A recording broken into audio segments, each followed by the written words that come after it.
servant and such a friend of presidents, in fact, that he earned the Presidential Medal of Freedom twice. We can speak now to Ambassador Susan Johnson-Cook, the first female and African American to hold the position of US Ambassador for International Religious Freedom. She met and worked with Colin Powell during her 6-year tenure at the White House. Thank you so much for being with us. And perhaps you just give us your memories of Colin Powell, the man and the politician.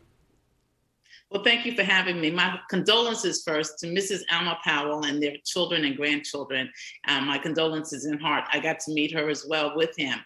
My remembrances are that he was with my class of White House fellowships, 1993-94. One of my colleagues, Rod Von Lipsey, was his White House fellow. I was President Clinton's White House fellow in domestic policy. And so every week we had luncheons with the leaders of the world. And Colin Powell was one that we looked forward to having come, and he came several times and had lunch with us, very casual, but also very formal, sharing his life story. My remembrances are, number one, he was the only other White House fellow. He had served as a White House fellow himself, who was from the Bronx, New York, and I was from the Bronx, New York. So we bonded as Bronxites immediately.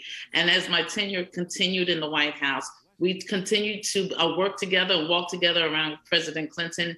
But I remember most his leadership of the Gulf War, which they call the power principles, where he made his determination that this is how we're going in and this is what we're going to do. And he did it and he followed through.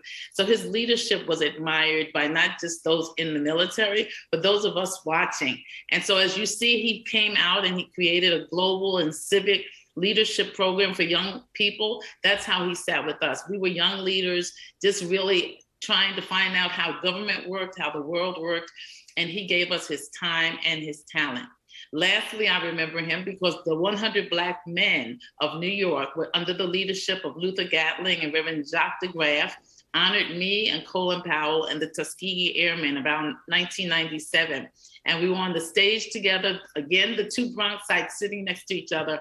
I was honored just to be in his presence. And he was saying, no, you're an honoree tonight too. And to have that kind of human touch and to have his greatness, I am so glad I was able to sit beside him, walk beside him, but also sit at his feet and learn from him. Those are my remembrances. And I am so grateful for the life of Colin Powell. May he rest in peace and may he continue to live on. His legacy does live. Well, what is his legacy? Talk to us more about that, because, you know, you're both from the Bronx. You both broke glass ceilings in a sense. But I mean, he was America's top diplomat, top soldier as a black man. That was an extraordinary achievement. He could even have been president, as we were hearing earlier.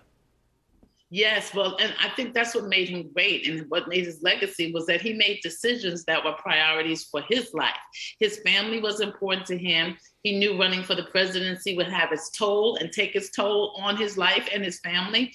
But he also, his legacy is that he gave back to young leaders.